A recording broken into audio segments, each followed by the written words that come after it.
Maimonides' teachings were in the book of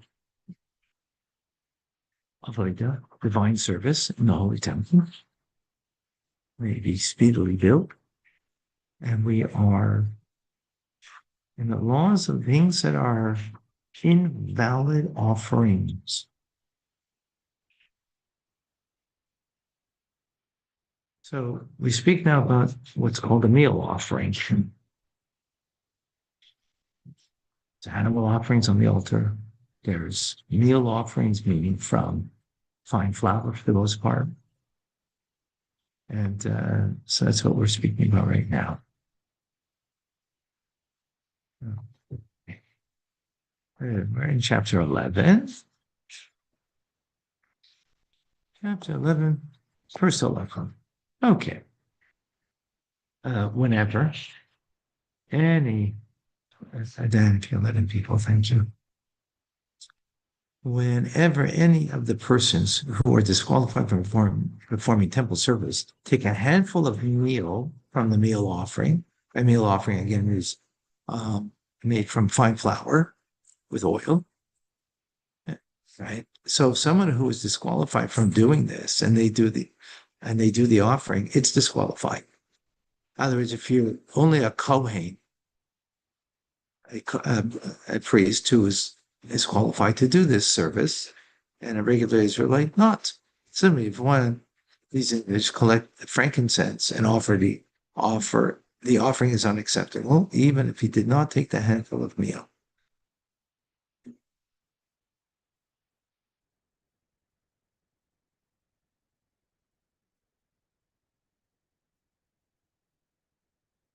So likewise, when it comes to the incense that are brought.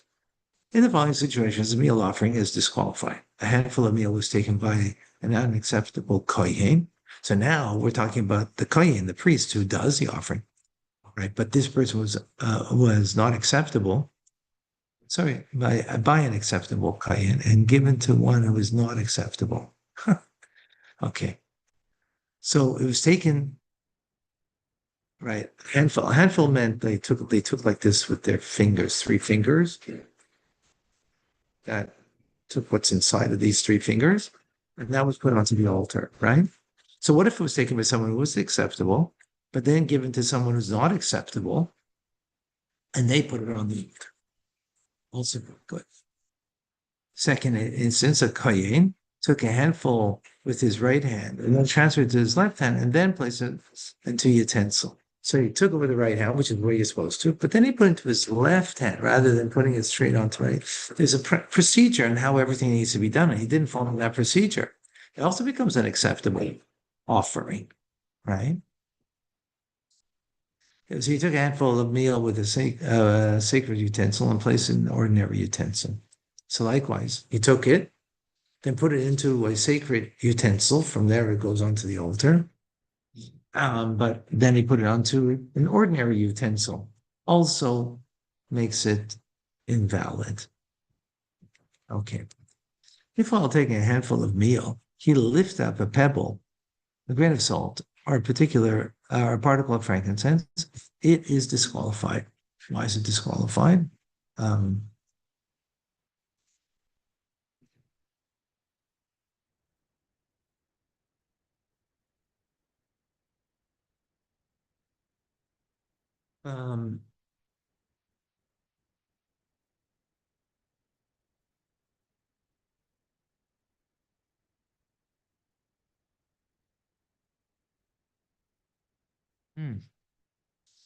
Not exactly clear. Right, so this is,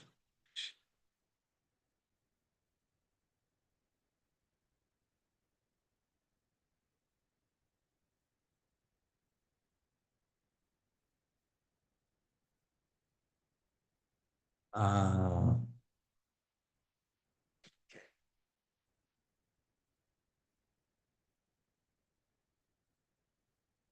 so in this mitzvah, it's called, right? That you're taking the meal offering.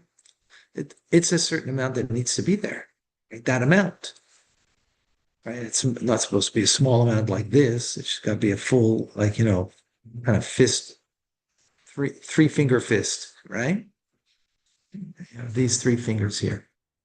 So what if there's a pebble in there? Now you remove the pebble.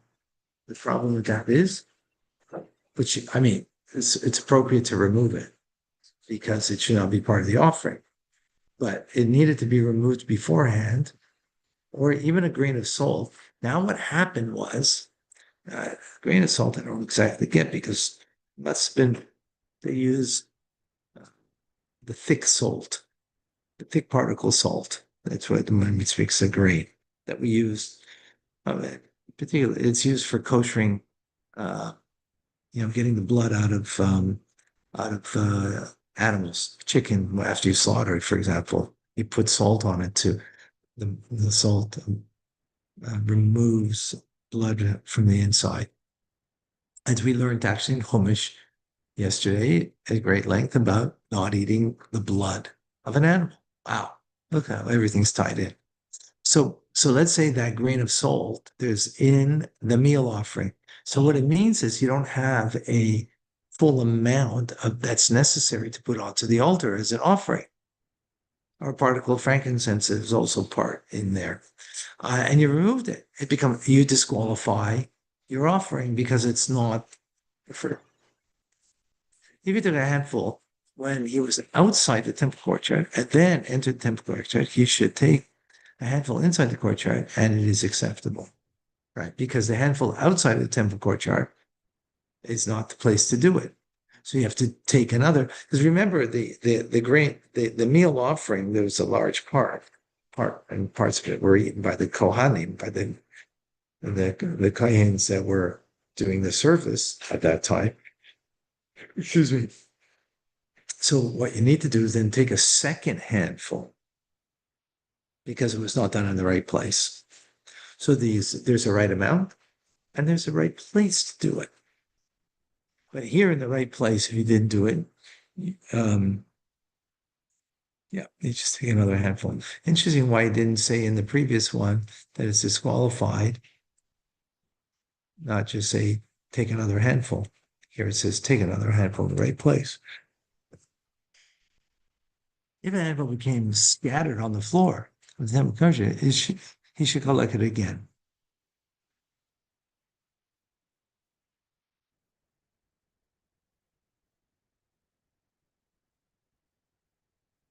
It's acceptable. Gather it all.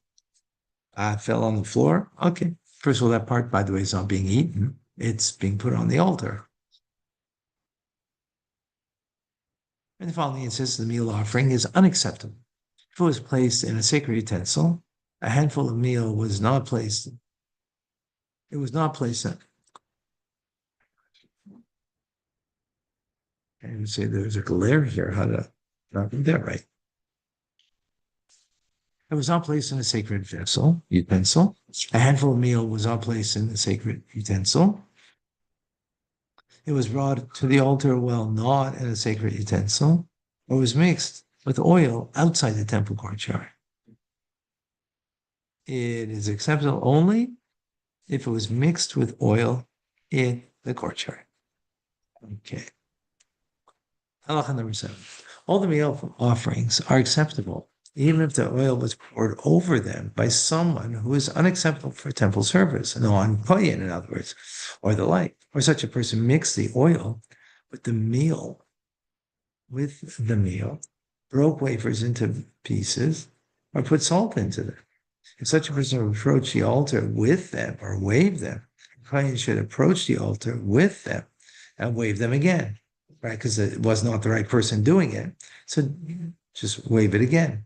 If the kohen did not approach the altar with them and or wave them again, they are nevertheless acceptable. It's derived from the verse, and you shall bring it to the sons of Aaron, and one shall take a handful. From taking the handful and onward, the mitzvah must be performed by the kohen. Pouring and mixing the oil may be performed by non-kohanim. Just like when it comes to the animal that's on the altar, the mitzvah is from the kohen, from the taking the blood and putting it by the altar, sprinkling it on the the side of the altar, but slaughter it can be done by a non-Kohen. So likewise over here, the mixture of the fine flour and the oil can be done by a non-Kohen, because the verse just says about taking the handful. That has to be done by the Kohen. But the mixture of it can be done by a non-Kohen. Wow. Okay. Amazing. All right, folks. We're going to stop over here. Thank you all. God bless you all. We'll see you tomorrow.